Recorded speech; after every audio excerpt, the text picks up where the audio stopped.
As with NBNN, and we're here tonight with Jaron Schwartzhaar of the Britannian Mining Company. Jaron, say hello to everybody out there. Hello, everybody out there. And tonight we're going to be talking about the BMC's General Assembly happening this weekend, coming up. And if you would you start us off by telling us a little about the General Assembly itself? The General Assembly is a meeting where the BMC will actually establish what we call sanctioned prices on sanctioned goods, pretty much across the board for all BMC members. Sanctioned goods is defined as goods that are either raw materials or made entirely from raw materials and general crafting stuff. So we won't be setting prices on complex commodities like white iron or supple leather, but copper ore, copper ingots, timber, wood, items like that, we will be setting a fixed price on to be determined by the General Assembly, which is pretty much as many members of the BMC as we can get to attend as possible. Hopefully we'll run that mumble limit up to the max.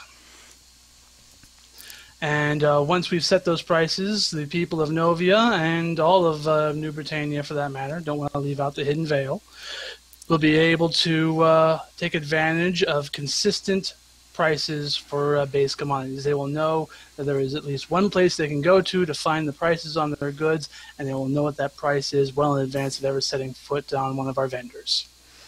Okay. Now, what does that mean for the general person out there? Now, for the BMC members, of course, it's going to help them always know what their prices are and where they can, what the resource is going to be worth. But what does that do? I mean, I know you gave us a little synopsis there, but for the general public, is there any way that they get involved in this? And well, if you mean during the General Assembly itself, the final voting is in the hands of BMC members, but the events leading up to the actual voting is an open forum. Individuals are more than welcome to speak in front of us. We will hear what they have to say about certain, what their beliefs on certain prices, or whether or not we should even be sanctioning on certain goods. Because the first step of the General Assembly is to accept what we are going to sanction and what we are not going to sanction. And after we decide on that, then we will accept nominations for prices and then final voting for each of the commodities. And the winner of the vote is the official BMC price. As for afterwards, you're talking about the individuals who are either buying or selling these particular goods. On the buy side, it basically sets a price ceiling. No one in the world, once we've done this, is going to sell a good for higher than BMC prices for the simple purposes who would buy it, unless they're in a remote area and don't want to go to the trouble of going halfway across the world or something. That's understandable. But otherwise, pretty much our price will be the market price. Now individuals... Oh, go ahead. I was going to say, you pointed out if they're out in a far corner of the world someplace, isn't the general idea to have sort of outposts throughout the land so that those prices are available to folks regardless of where they are? Eventually, possibly, maybe. I'm not going to be able to say yes, absolutely. We are definitely going to have members all across the world, and we will definitely try to have markets in every quadrant so that the players can benefit from the General Assembly and these set prices. But there are some aspects to this game that are not fully fleshed out until we have a better idea of how that's going to affect the game economy. I'm not going to hammer down and say absolute yes. Right. With the restriction of travel between the four quadrants of Novia, there very easily could be somewhat independent supply and demand curves for these commodities in each of these areas, since each area would have its own availability of goods and demand for goods. We may be able to do outposts out there, but personally I see more of a business in caravans. Basically members with either pack mules or llamas or pack players if we don't have that implemented yet, and PvEers and PvP players opening up the basically the way through the passes, and allowing the goods to flow through there when they're opened up.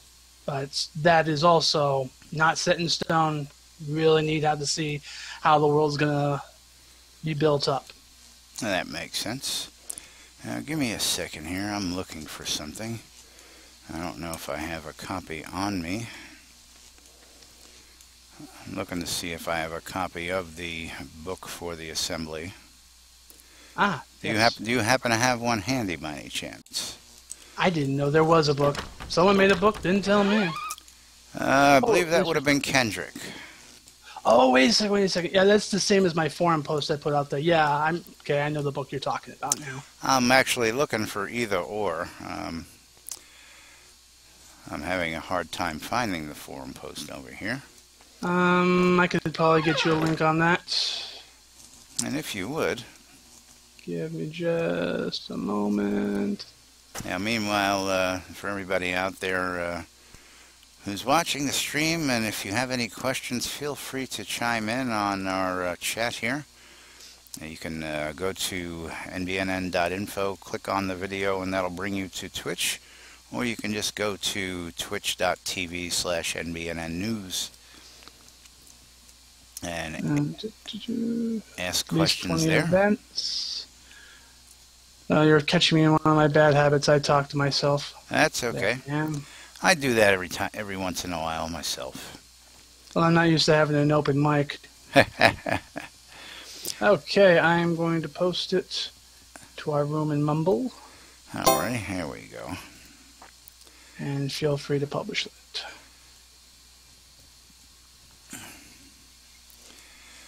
Kendrick tells me that the books were removed from the shelves. Well, that must mean they were popular. Well, there was some controversy there early on. There was. And maybe we'd like to talk about that just briefly. I know that was a topic that came up in the debate for Speaker of the House as well. It was just recently aired here. It was a very good debate. Although it was an interesting debate, and it seemed like all three candidates were pretty much on the same side of every issue. But all in all, I enjoyed it very much. As for the question, basically the issue came down to how extensive was this coverage going to be for the BMC? Was this going to apply to every player everywhere in the world? Was this going to apply to just players and with vendors in BMC listed towns? Because we actually have Blackrock Cove and plenty of other player-owned towns who have chosen to associate themselves with the BMC. They are literally flying our flag as well as correct. Now, as the actual player towns, or just Blackrock Cove. I believe that topic is still hot in debate, but even at that, just on the base of that, say it's just in a BMC-owned town, and somebody is outside of the BMC-owned town, what are the ideas that they're tossing around for that? You'll have to repeat the question. I didn't understand. You mean outside? Oh, you mean... I think I got it. You're talking about the players who are outside of BMC towns. Well, how is it going to apply to the Exactly. Really, that law is going to have to be fleshed out before I can say for certain. If it does turn out to be just these are the prices you have to put in BMC towns and in Blackrock Cove, then individuals, in theory, could price commodity sanctioned goods at whatever price they like at any vendor, as long as it isn't in a BMC-owned town. Now, it was my understanding that the rule applied only to vendors. That is correct. That is a very good point. That's exactly what I wanted to hit on. It was more so than that. The other question. Yes.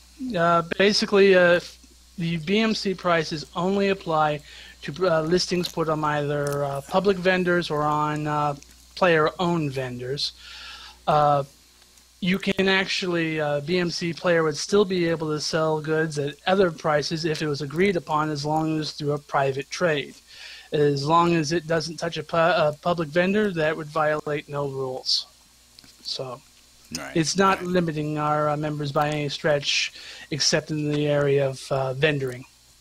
And that was part of the big debate, was infringing on the personal freedoms of members of the BMC.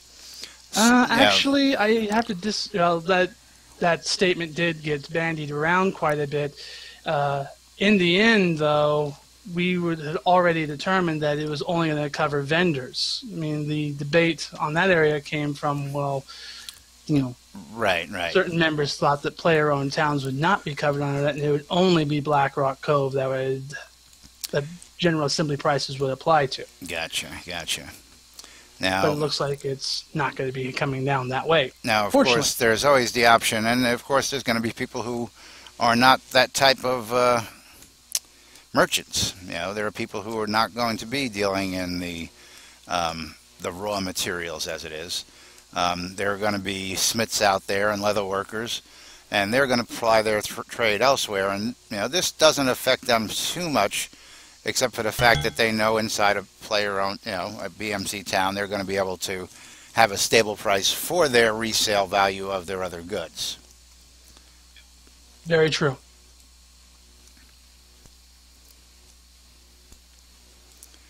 All right, now let's go on down the list of stuff that was brought here.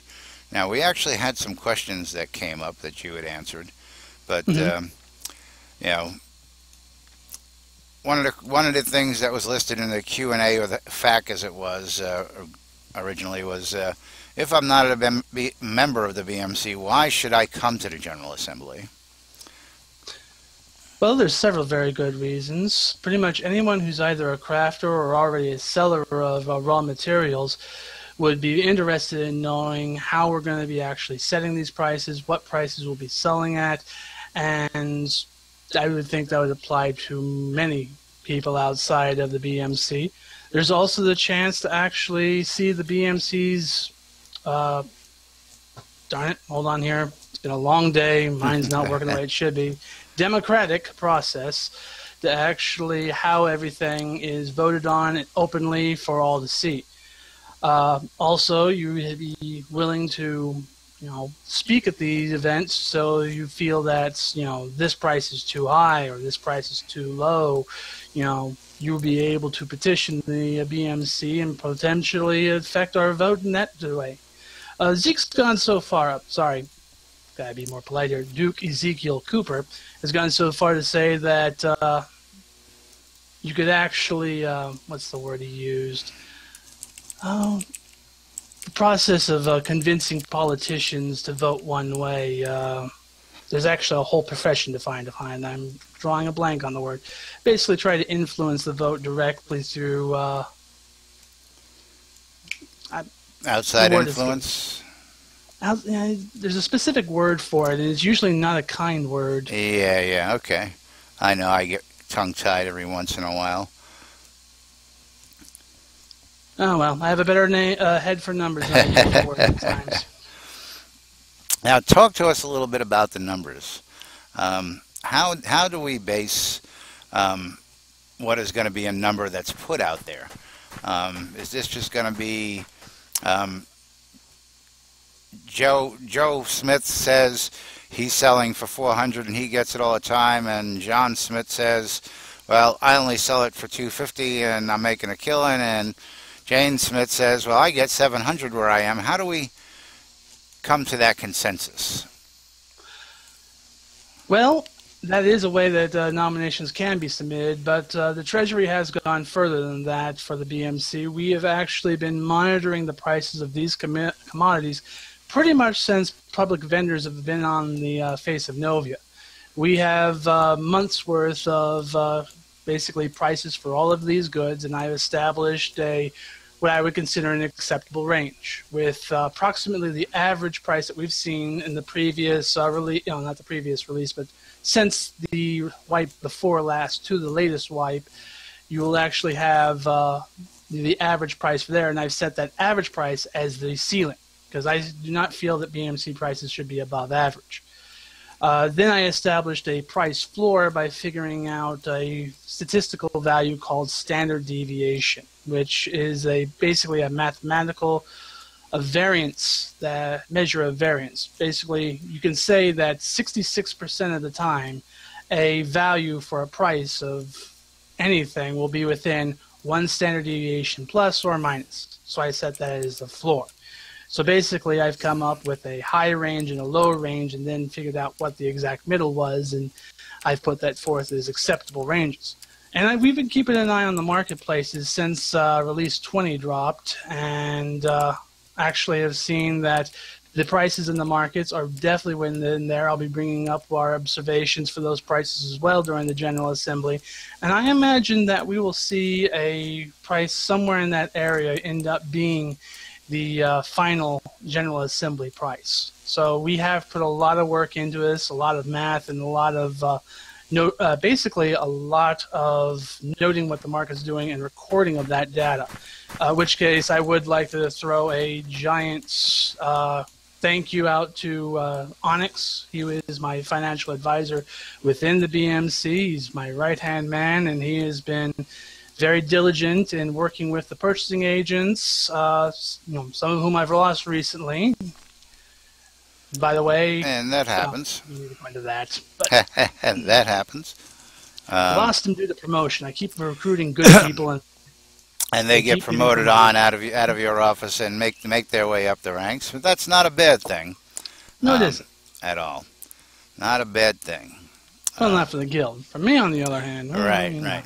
So, basically, a lot of thought, a lot of work, and a lot of running numbers has actually gone into this. This isn't, and again, if anybody knows anything of the BMC history, they've run for over 17 years in Ultima Online, have been a force to be reckoned with, and as Richard has posted it, we have set ourselves up to be an economic powerhouse here within Shroud of the Avatar. And the reason why people have used words like that is it's not just a guild of a bunch of people getting together and going, we're going to set a price and do this. There's a lot of time, a lot of effort, a lot of man hours that have actually gone into gathering prices from all four corners of the world here in order to get baseline prices to set this market at, correct? Very true. Absolutely. It's almost like I have a second job. Now, of course, a lot of people would say, what makes you worthy? What makes you an expert in doing this? And of course, would you give us a brief synopsis of what you actually do in real life? I am a financial analyst for a retirement investment agency. I help in deciding what investments are worthwhile for our clients in terms of mutual funds, stocks, bonds, alternative investments such as that, as well as the execution of trades. I partially responsible. I co-manage with two others approximately $300 million worth of assets.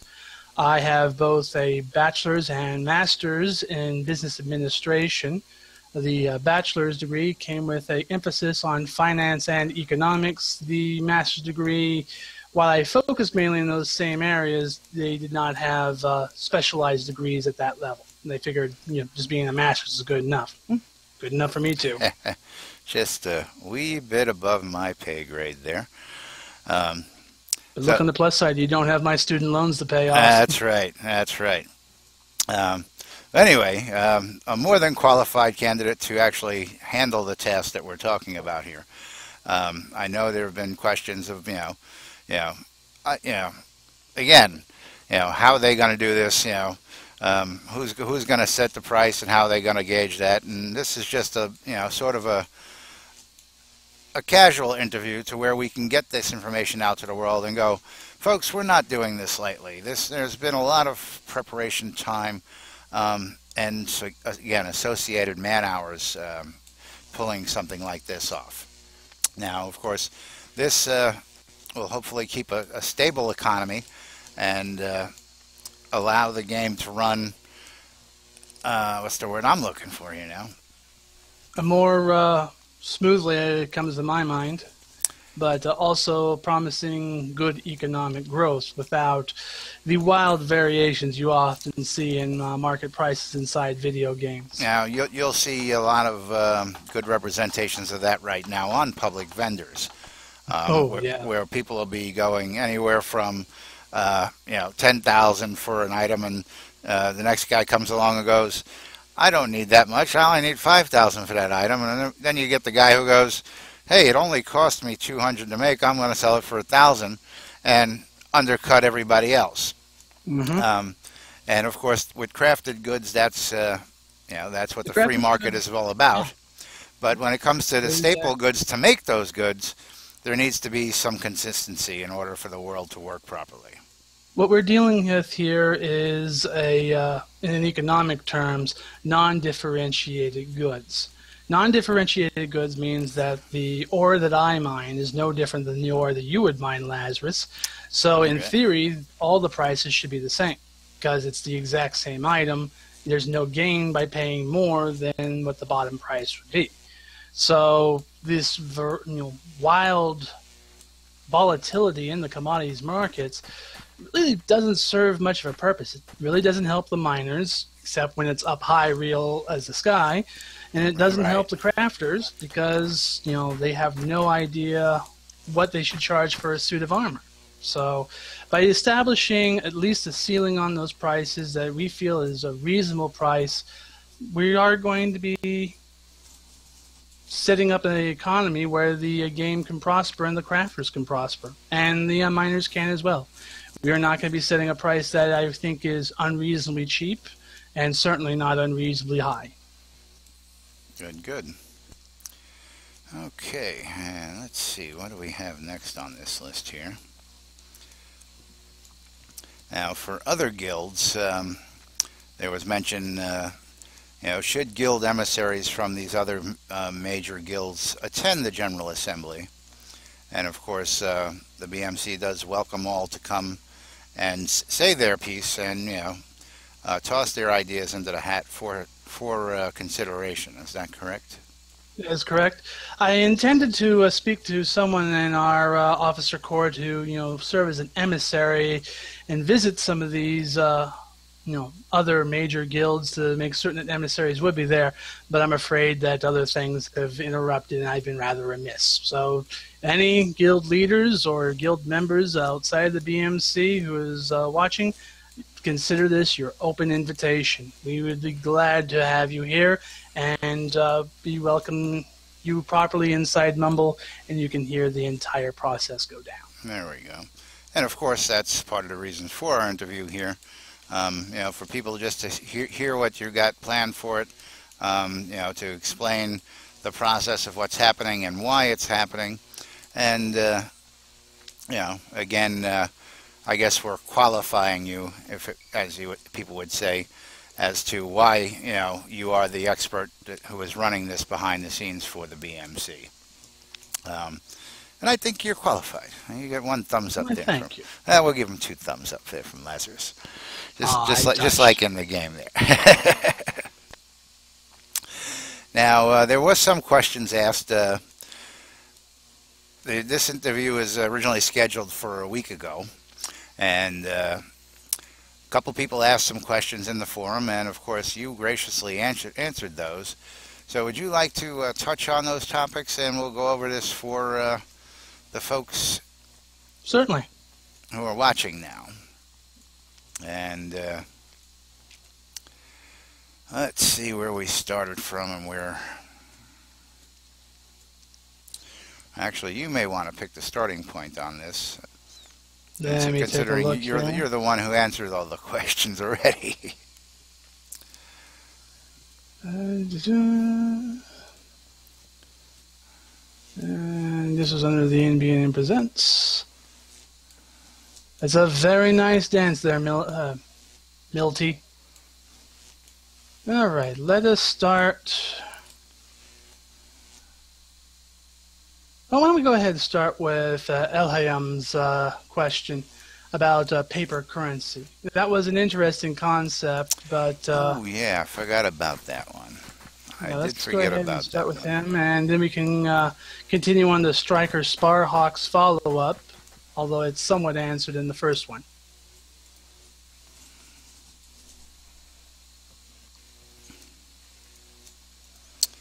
All right, I'm getting there, and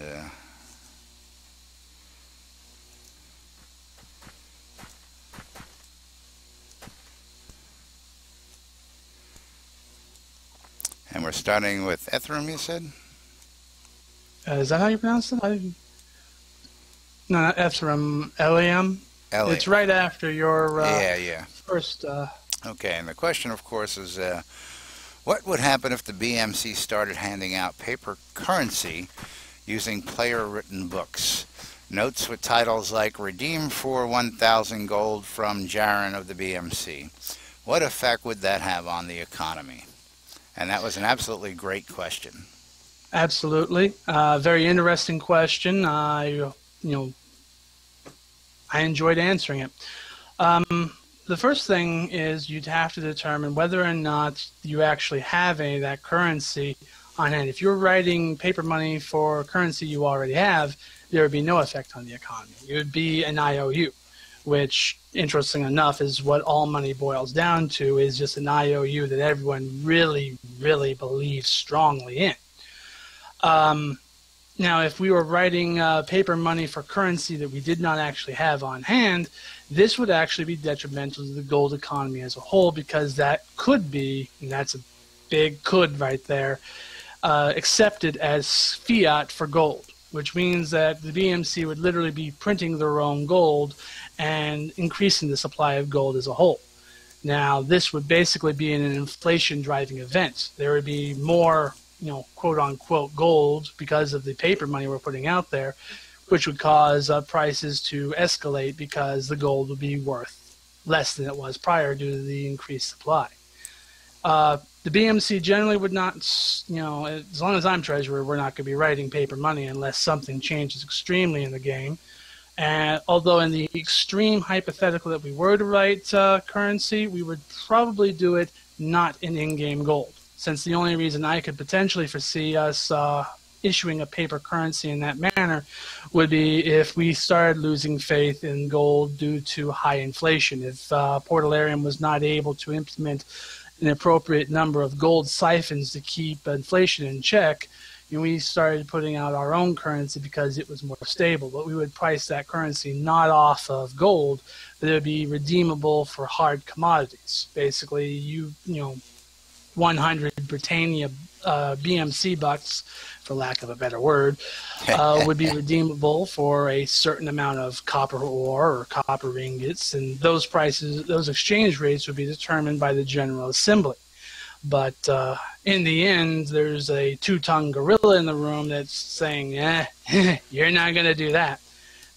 Pretty much, it would be far too easy for someone else out there with a printing press to be able to just copy what we're putting out there, create a character whose name is Jaron with, instead of a O, a 0, and you would have currency that is basically, for all intents and purposes, a complete perfect knockoff. They'd be able to ruin us through counterfeiting.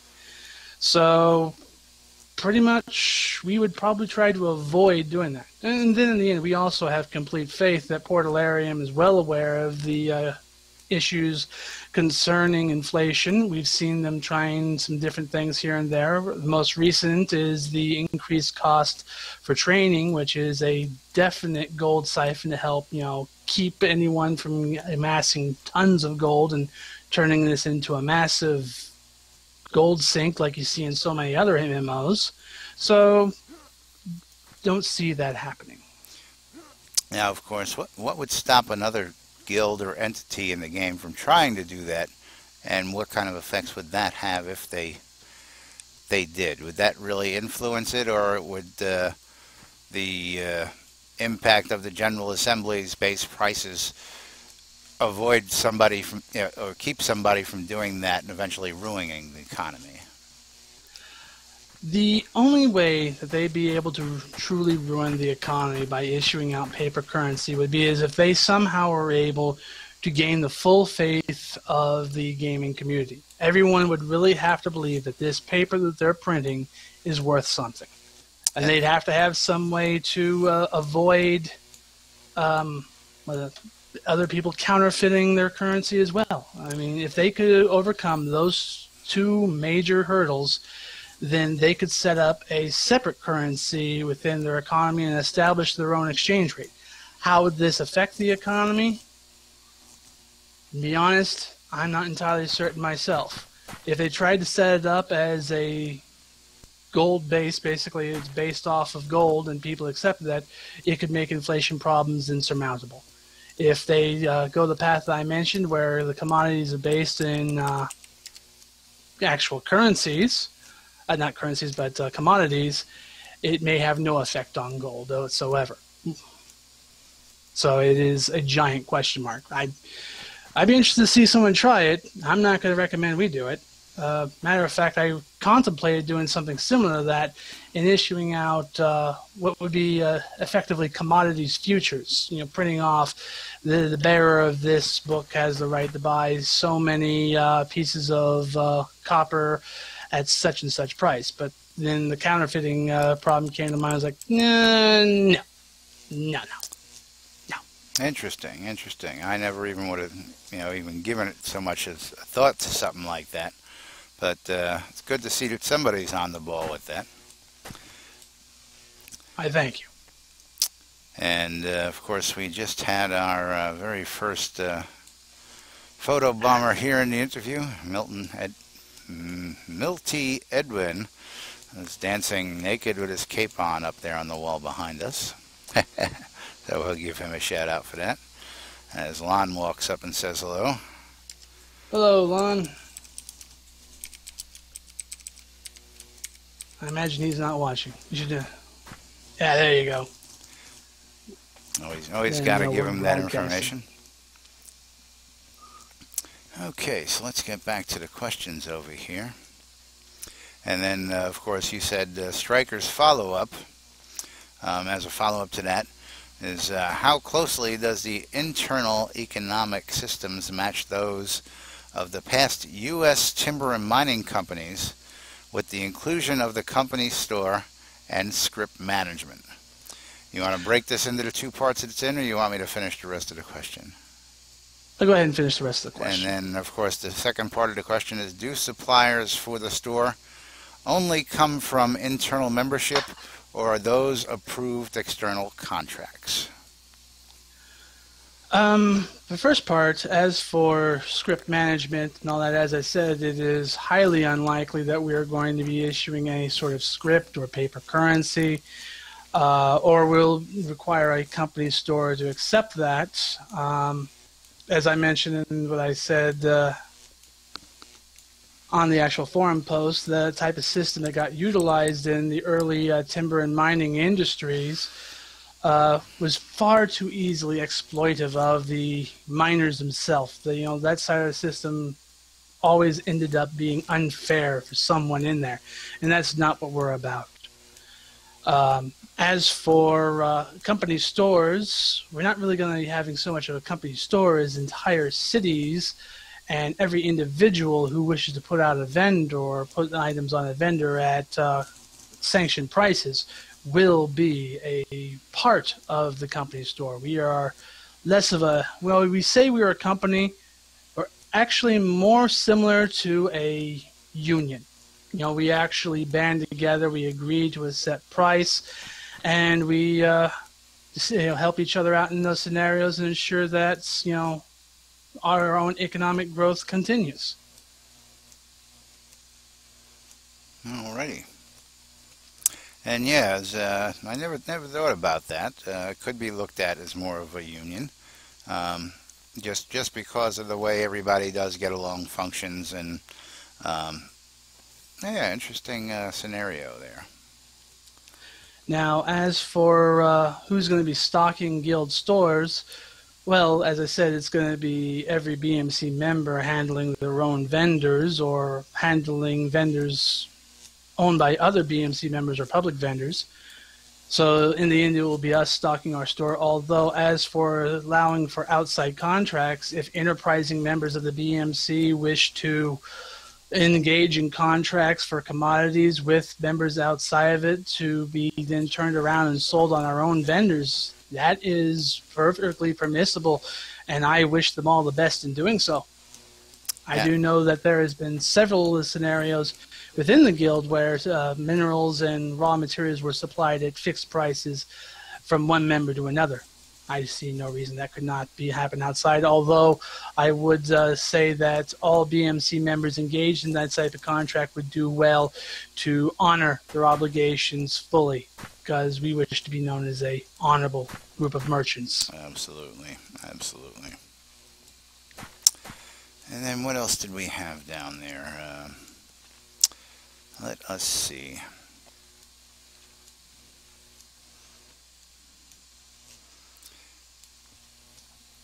Yeah, Miracle Dragon chimed in down here. And then he says, I wanted to mention that despite the limit on the number of vendors in a lot, I believe they said any number of friends can sell their wares on the same vendor. So you could still have the store with all the items listed. Yeah. Due to the fact that there's only so much you can put on any one of those vendors, and I think the largest number of vendors you can have, and even the largest of plots is like, what, 6? 6, correct. Yeah, 6. We would fill that up so fast it would not even be funny. So, yeah, I don't see that as happening. I mean, that would be 1,200 items, essentially, that could be listed on 6 vendors. That's at a limit of 50 per vendor. Yeah. Is that correct? Okay. So even then, that would limit people. Indeed. All right. Who let the bears out? Blake Blackstone, I want you to know right here and now that I have never wanted to see your bear behind. Is Blake here with us? I believe that is his bear. Let me click on it. No, that's a villager. Obsidian bear. Does not say who's bear. Oh, no, that would be... Yep, Blake Blackstone. I see He's Blake showing there. everyone his bear behind.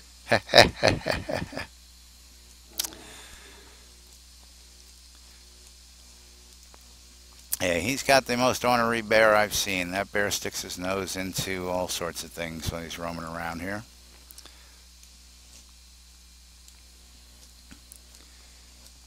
Okay, and moving on here. Now,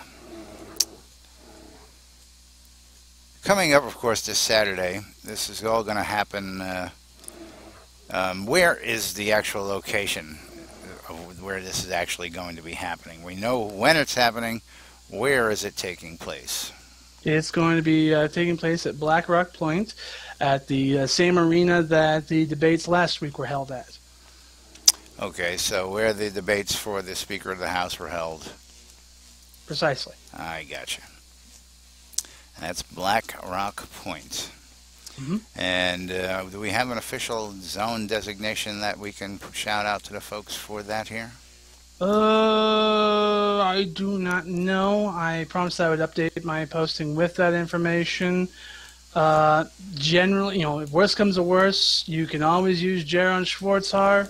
Nobody likes the zone to me. Longest name in the area. We could go into the story where that game came from. Literally, I made it up. Yep. And we'll save that story for yet another time. Right. Another time and place. And then, what are your thoughts on the whole thing, as to how it's all planned out, laid out, and all the work you've done now? Do you think it's going to be a success and things are going to work out? I believe it is going to be a success. I believe it is going to be work out, but I don't think even one single part of it's going to go smoothly. It's going to be work, and more work, but that's why we want to start doing it right now. That way, once release comes around and we're doing this for real, we will actually have this down pat, and we will not have major questions about how this is all going to work in the big game. So there will be some sort of growing pains as this works its way through the system and gets refined, as it would. Very much so. Now, the General Assembly is supposed to happen every quarterly, every 3 months. Is that also every correct? 3 months? Okay. That is correct. We will be holding General Assemblies every 3 months. So if any sort of changes to the market necessitate a change in prices, we can be fairly responsive. And we are also allowed to hold what are called emergency General Assemblies that would happen in case of major economic shifts. If the developers drop a bomb on us in R21, something happens to a major commodity price, A case that sticks out in my mind is the release of the Exeter Mines. I believe that was R19. And the Exeter Mines literally just dumped tons of copper onto on the markets. Yes, it was ridiculous amount of copper. One point, copper was at a very all-time low at like 30 something, I believe. Might have even dropped lower than that according to your numbers. I'd have to take a look, but the number like 25 gold sticks out in my mind. Yeah, I know it was down there. It was almost, as you call it, vendor fodder. You know, they can't even get rid of it on vendors. That's how much it flooded the market. Okay. And actually, I used that phrase for animal hides back when they as well. Yes. Yeah. That was when suet became a major crafting good, and everyone was out there. Oh, fight! Let's see what's going on live here. I'm sorry, I'm distracted. Someone's trying to take a chunk out of Blake here. Come on, Blake, don't stand there and take it. I think the Bears actually winning, but it was PK Ghost having some fun. Yes. And Blake just pulled out his bow and arrow, and he's taking them down now. Let's see what happens here. One of the great things about live streams is we interrupt this program for some live one-on-one PvP right here in the streets of Allerton. Yeah, I believe in Blake. I'll put 20 gold down on him. You're on. I'm backing you up here, Blake. You're on. I'll take PK Ghost just for giggles and grins. Here we go. Live action here on NBNN. We interrupt your regularly scheduled program for a massive PvP fight. Blake trying to deploy those well-earned gust ball abilities. I might be losing a bet here. Oh, I might not. It's close. It's very close. Whoa. Blake, what a nice save there. Everyone's healing up.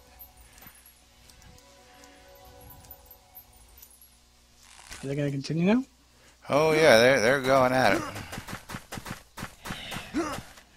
That's the sad thing about the obsidian bears. I mean, they're excellent pets when they work, but they just will get into combat and try and stay in one place. They won't follow around. That would make a huge difference. Now I've seen, PK's fully healed now. How's Blake doing here? Yeah, he's running low on focus and hurting a little bit. Yeah, he is. They're going. No, they're coming back. I was going to say, I don't even know if they realize that we've got them here live on camera. I think Blake does. I'm sure Blake does. I believe he's watching the stream. Alley-oop standing there. Nuts. PK Ghost goes down. You owe me 20 gold.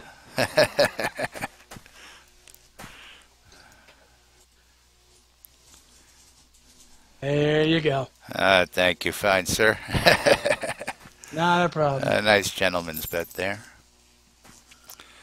I took the underdog just for giggles and grins. Pardon me there, I had a tickle. Not a problem. Got something that cures it.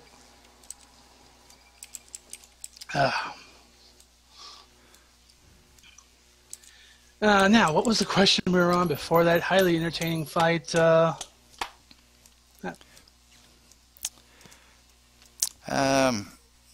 where were we exactly? Let me look back here. What happens? Yeah. Yeah, well, we were winding down there.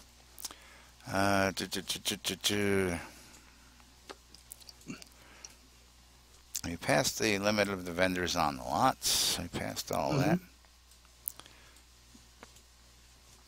Oh, I was just asking you where the location and everything was, and oh yes, yeah, yes. we were at Black Rock Point, not Black Rock Cove. Yeah, we really weren't on any major topic. We were just letting people know where we were located, where that was going on this weekend, and promising to supply a Zone 2 point right. for people who are interested in. We were talking about how your name came up, and we decided we were going to table pass that on for a it. later time. Also going to say I'm certain that one of our primary Zone 2 names will be there. Jade, Onyx, Kendrick, Darrow, someone with a simple name, to be certain. And you're going to have more on this posted to the forums, I believe, before this event actually takes place. Is that correct? Yes, that's correct. Right. So we'll look forward to that information out there and go ahead and get that shared with everybody. Any final thoughts on tonight's interview? Anything else you'd like to add on this that we might not have covered? Not that I can think of off the top of my head. Of course, I'm always available for questions. If you want to send me a message through either the in-game forums, Jaron Schwartzhaar, or through any guildie, I'm sure he'll get back to me, and I'll be glad to answer all questions about how we're planning on making this happen. Other points, be sure to show up to the BMC Crafting Fair, which is actually on the same day. I believe we'll be having that at noon, I believe. I believe that is correct. That would be noon Central Standard, New Britannia time. I'll double check the calendar on that real quick for us here.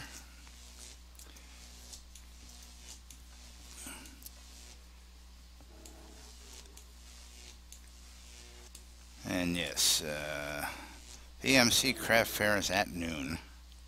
Excellent. As well, it'll be up against the 4B Maze Riddle. Will be happening at noon on Saturday as well. So lots of events coming up. And of course, stay tuned to NBNN for more information on upcoming events. Again, tomorrow we have Richard, Lord British Garriott himself, coming to NBNN to sit down and talk with us and tell us a little bit about himself, a little bit more about Shroud of the Avatar. And we've reached out to the community out there. The community has come to us with an overwhelming amount of questions. And unfortunately, not all the questions are able to be answered. We had pages and pages of questions, and they had to be trimmed down. There were quite a few duplicates as well. And so we tried to combine a couple questions that would ask multiple questions at the same time on those same projects. But I would like to let everybody out there know, thanks for, of course, submitting all those questions, and any questions that you don't hear answered tomorrow, we plan to be submitting into the developers for an upcoming segment known as the Developers Corner here on NBNN. And what that's going to entail is that questions that you, the users, have, the community, want to know, we would solicit those questions from you. We solicit them and hand them to the developers.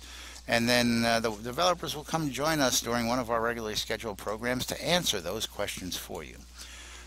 We believe this is going to help a little bit of everybody. It's going to help the general public get those answers in a quick, easy, accessible way, as well as it'll keep the developers from answering the same question multiple times over and over and over. If we can just submit them in a bulk format and sit them down, and it'll be informative for the community. It'll be informative for people who are not part of the community, as well as it'll save our developers time so they can spend it making more cool things like fishing. We're looking forward to fishing.